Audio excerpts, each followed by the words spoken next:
Okay students, अब आपके साथ मैंने ये पेज शेयर किया है, ठीक है। आप खुलासा स्टार्ट कैसे करेंगे? स्टार्टिंग के लिए मैंने आपको पॉइंट्स यहाँ से दे दिए, स्टार्ट मैंने कर दिया ताकि आपके लिए आसानी हो, ठीक है। चैप्टर का नाम और खुलासा निगारी की हेडिंग देने के बाद आप इसको यूँ ही स्टार्ट करेंगे कि इस सबक के मुसन्निफ़ का नाम, सबसे पहले आप मुसन्निफ़ का नाम बताएंगे, असमतुल्लाह है। और फिर आप स्टार्ट कर देंगे, इस सबक का खुलासा ये है कि एक बस्ती में एक शख्स रहता था। आप देख रहे होंगे जहाँ एक सेंटेंस मुकम्मल हो जाता है तो वहाँ पे मैंने ये अलामत वक्फ़ की लगा दी है। जहाँ जहाँ सेंटेंस मुकम्मल हो रहा है आपने वहाँ पे ये वक्फ़ की अलामत लगानी है, ठीक है। अब जैसे ये पूरा सेंटेंस यहाँ से स्टार्ट हुआ, यहाँ पे एंड हुआ, तो मैंने यहाँ पे अलामत लगाई। आप लोगों ने भी इस बात का ध्यान रखना है। अच्छा, अब यहाँ तक तो मैंने आपको स्टोरी बता दी। इसके आगे फिर आपने इसके साथ ही से कंटिन्यू करना है, पैराग्राफ बना के नहीं लिखना। अब स्टार्ट यूँ करेंगे कि बड़ा भाई चूँकि बहुत चालाक था, लिहाजा उसने जो है वो चीज़ों की तकसीम इस तरह की कि छोटे भाई के साथ मुकम्मल नाइंसाफ़ी होने लगी। अब आपने ये बताना है कि वालिद साहब ने जो छोड़ी हुई चीज़ें थी वो क्या थी।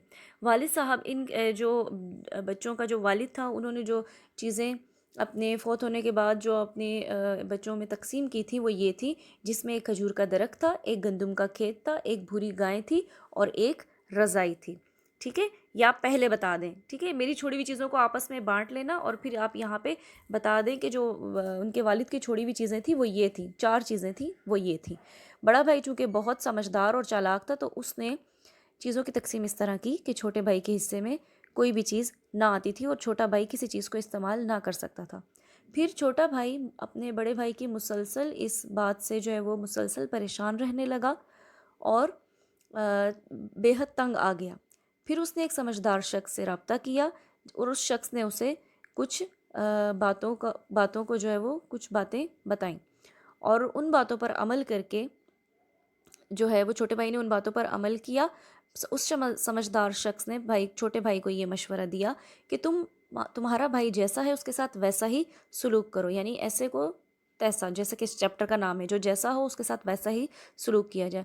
तुम उसकी की हुई साजिशों को उसी पर इस्तेमाल करो तो फिर जो है वो तुम इस परेशानी से छुटकारा हासिल कर सकते हो। लिहाजा छोटे भाई ने बिल्कुल ऐसा ही किया और अपने बड़े भाई के साथ वही रवैया इख्तियार कर लिया जो कि उसने अपने छोटे भाई के साथ रवैया इख्तियार किया था। इस तरह करने से बड़े भाई को ये बात बहुत जल्द पता चल गई और अंदाज़ा हो गया कि मेरे छोटे भाई को मेरी तमाम मकारियों का पता चल गया है, ठीक है।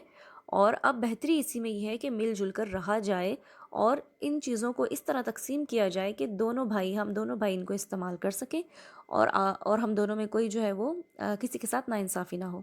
लिहाजा बड़ा भाई बहुत शर्मिंदा हुआ, उसने अपने छोटे भाई से माफ़ी मांगी और उसने कहा कि अब हम वालिद की छोड़ी हुई चीज़ों को इस तरह इस्तेमाल करेंगे कि कि तुम्हारे साथ कोई नाइंसाफ़ी ना हो, ठीक है। तो बस यहाँ पे इसका चैप्टर का जो है वो खुलासा एंड हो जाएगा। जहाँ पे ये सारी बात आपने बता दी, पूरी स्टोरी को जो है आपने वर्डिंग में बता दिया, तो वहाँ पे ये खुलासा मुकम्मल हो जाता है आपका। आई होप आपको क्लियर हो गया होगा कि आपने खुलासा कैसे लिखना है, ठीक है। Thank you.